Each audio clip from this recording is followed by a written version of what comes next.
Hello everybody, this is Fernando for the latest aliens and UFOs video. Alright, let's go ahead and let's go back to the wonderful book Alien Contact, Top Secret UFO Files Revealed by Timothy Good. In this case, once again delving into the world of Chapter 1, Aerial Confrontation, and this will be Part 4. This will actually end up finishing this chapter with the title associated with it being Security Threat. So to wrap up this chapter, and then I'll save the next chapter for the next video here. So it'll be a good way to end this particular chapter with some final thoughts and opinions on it. Let me know what you guys and gals think as well. So far, lots of good descriptions associated from various government agencies around the world with regards to alien context. So we've had some personnel from military departments, we've had some from the Air Force as well. We had some contacts both on the planes, like up in the air, and then also on the ground too. So let's see essentially what this final part shows. Overall, an interesting book, and then chapter 2 will actually delve into another world. One involves a title called A Question of Need. So it'll be interesting to see what that particular chapter states then.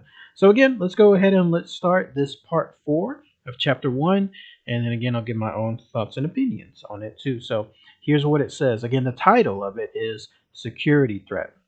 In Above Top Secret, I suggested the probability that the British government liaises with a number of American agencies on UFO research, including the National Security Agency and Defense Intelligence Agency, the former via the Government Communications Headquarters, and the latter via the Defense Intelligence Agency Liaison Branch at the Ministry of Defense. Evidence for the involvement of the DIALL has now been provided for me by researcher Nicholas Redfern, who in 1990 received some material from the DIA via the DIAL at the Ministry of Defense's main building in Wichita, as it is clearly marked on the envelope. Now, Nicholas Redfern has also provided me with a number of recently released Royal Air Force reports dating back to the 1950s, many of which have been forwarded to the Deputy Directorate of Intelligence, and a 1953 memo from the headquarters Southern Sector, for example, states the following. It has been decided that sightings of aerial phenomenon by Royal Air Force personnel are in future to be reported in writing by officers commanding units immediately and then directed to Air Ministry, with copies to group and command headquarters. It is essential that this information should be examined at the Air Ministry and that its release should be controlled officially.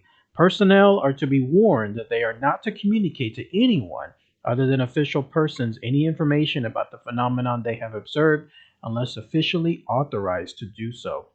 During his inquiries into the RAF Topcliffe incidents of September 1952, Redfern was advised by the Public Record Office that although it was possible that some records of the Ministry of Defense's Scientific Intelligence Branch may become available for inspection in 1991, because the nature of these files may well be under extended closure, and so closed for 50, 75, or 100 years. Wow.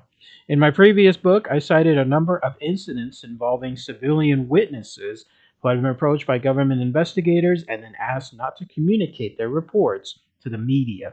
A Ministry of Defense spokesman disclaimed ministry responsibility for these visits when I discussed the matter with him, yet I continued to receive information from both military and civilian sources indicating that such requests have indeed been made. Shortly after 5:30 a.m. on December 2nd, 1982, Elizabeth Merritt was driving to work in Bury St. Edmunds from her home in Huntington, Suffolk, when she was surprised by an unusual sight. She described the incident to me as follows. I had just passed Charleston, and as I approached the junction where the Bull Public House is, there were three bright white lights of beams coming straight down. There was no shape behind the lights. They seemed to be in a triangle, but not particularly symmetrical. I couldn't believe it, so I stopped my car, turned off my radio, and then opened the car door. I couldn't hear anything. I thought I must be imagining it, so then I carried on driving, put the radio back on, and then took the right junction. After that, it's a straight road, and this contraption followed me up that road. I could see the bright lights moving along the rear mirror. My heart was absolutely thumping by that time. It was so real.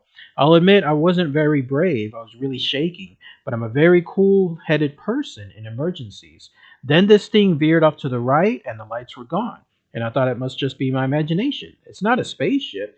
It's nothing peculiar. So I drove on to the office in Bury St. Edmunds and I was a bit unnerved, but I said nothing to anybody.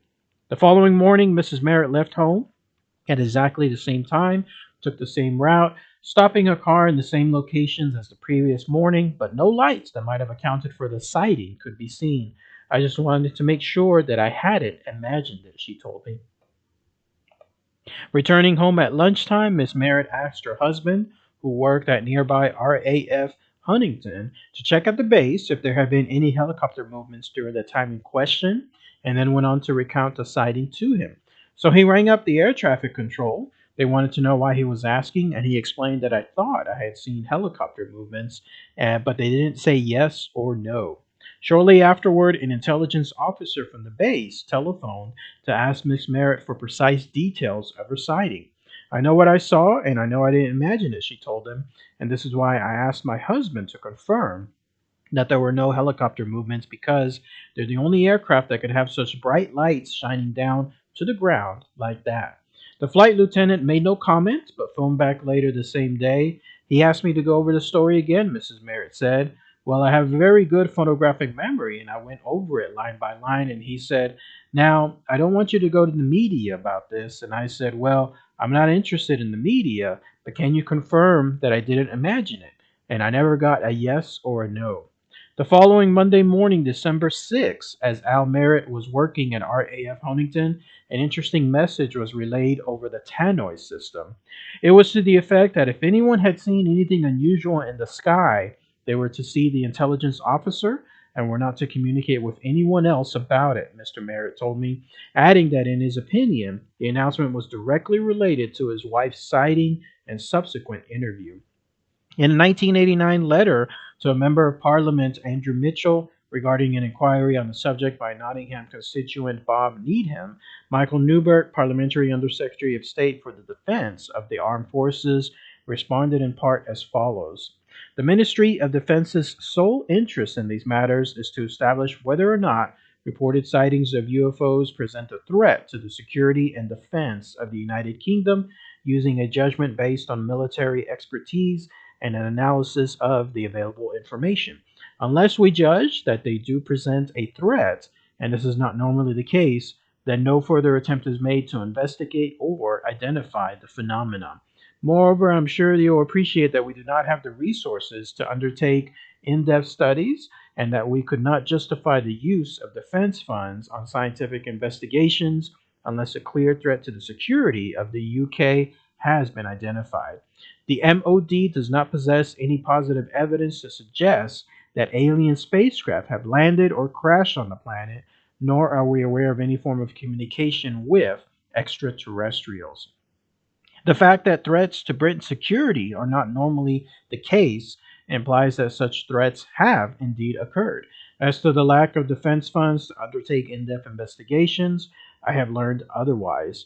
By an academic source who was involved in secret research for the Ministry of Defense, I was informed that in 1978, for example, a year of intensive UFO activity, no less than $21 million had been appropriated. The same source confirmed that secret research by the Royal Air Force had determined the extraterrestrial origin of UFOs and furthermore suggested that the origin of humankind was in some way connected with these visitors. Unfortunately, I am unable to substantiate these claims except in apocryphal terms. Hundreds of people throughout the world, and I have personally interviewed many, claim to have had actual communications with extraterrestrial beings, and the theme of genetic links with humanity is a recurrent one. I have yet to find any convincing evidence that alien spacecraft have crashed in the United Kingdom, although in 1958, Dr. Olivo Fontes was informed by naval intelligence sources in Brazil that one such incident had taken place, but no details were given. But there is ample evidence that crashes and retrievals have occurred in other countries, particularly the United States, as well, and this will be discussed in later chapters. And then the next segment, the last one, is called A Deal with a question mark.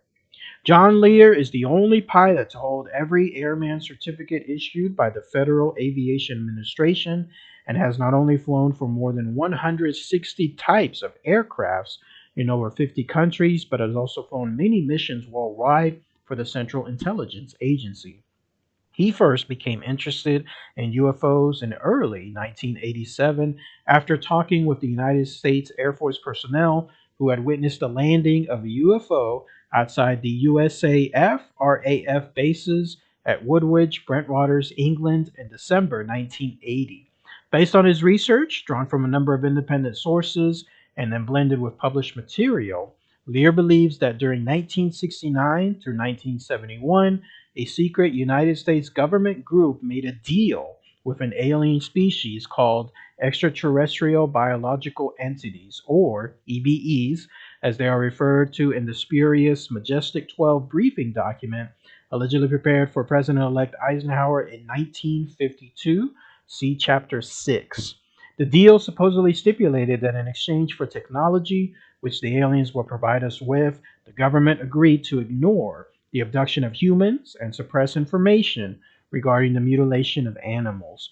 The abductions were alleged to be for the purpose of monitoring the development of our civilization, while the mutilations involving the extractions of enzymes or hormonal secretions were said to be essential to the aliens' survival. There is more to this unbelievable scenario, including the allegation that the abductions turned out to have a more sinister purpose: the insertion of probes in the abductees, post hypnotic suggestions to carry out certain specific activities, and genetic experiments, including the impregnation of human females and early termination of pregnancies to secure crossbred infants. Theories proposed, for example, by Bud Hopkins in his books on the abduction phenomenon. John Lear's statements have naturally provoked a great deal of outrage, effectively alienating him from the mainstream of serious UFO research. He has now admitted to me that some of his sources have proved to be unreliable and that he has occasionally made rather extreme statements, yet he maintains that the scenario is basically true.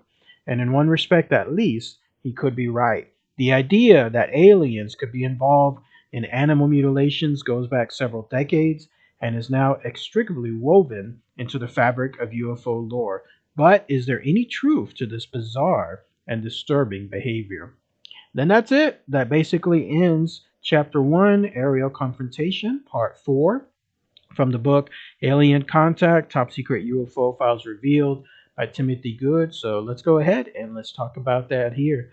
Wow, what a lot of interesting things, powerful things to talk about here in this final part of the chapter. So the first part was involving the security threat. It was the idea that much of these alien contacts and evidence that's gathered from alien witnesses and so on, it's suppressed, especially towards the media, because of security levels, either trying to make sure that there's no pandemonium, that people don't just start panicking at the thought that there is truly something out there that is visiting us, or it could be from even more security levels, the idea that there's power linked to these encounters, and you want to make sure that that power, I guess, stays with certain government officials and it doesn't go towards other government areas or other nations and countries. Who knows? But either way, it seems like there's definitely a suppression that's happening there. There was that example from Elizabeth Merritt, who was essentially driving to work that morning, and then that's when she saw something unusual. She saw almost like a triangle of beams of light that were coming down, and then when she inquired about it, her husband, who happened to work at the RAF Huntington, when she inquired about it with him, he in turn was basically told, like in terms of a yes/no answer, none of the above.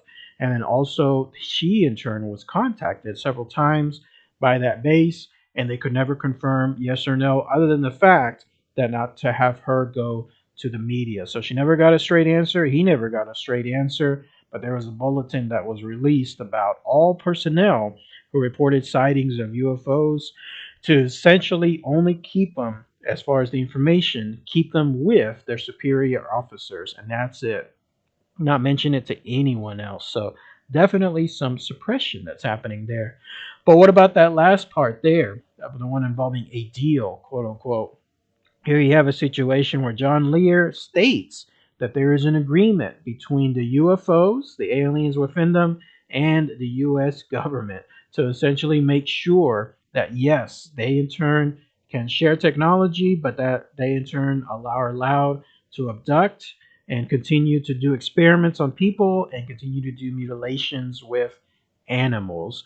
And apparently, it's for the aliens to be able to contain or obtain something that is essential for their own survival, something that they retract from humans for it. And in turn, the US government gets technology, lots of good technology to put themselves in even more advancement within the world. So crazy stuff. I think that's a little bit more out there when it comes to that theory. If there was something that big out there, there would have definitely been something more leaked with regards to it. The fact that John Lear even admitted to the author that some of his sources were more unreliable, and that also some of the information was a little bit out there too. He still stated that the otherwise still the agreement, the deal, is real. So, what do you guys think on that? Is that 100% true? Is that partly true? Do you think that there truly is something in terms of an agreement between the U.S. government and aliens, a beneficial agreement, a symbiotic relationship between the two? Let me know. Post it in the comments. And you heard me earlier say "wow" with regards to another comment that the book mentioned. It was the idea that yes, you could have something in terms of evidence eventually allowed. The Ministry of Defense's Scientific Intelligence Branch were stating that, but it would be only after 50, 75, or 100 years. So by that point, obviously, all the witnesses, everyone that had put information in, would be long gone. And so who would care about it at that point? So it almost seems like there's a second motive with keeping something so far away in the future when it can be released, because by the time that happens, nobody will be alive to claim it, and then nobody around that time would really care. So I guess that's the whole purpose of it, right? So let me know. Let me know what you guys think else think. All right, everybody. Thanks again as always. And then the next part will be chapter 2. So all right, everyone. Take care.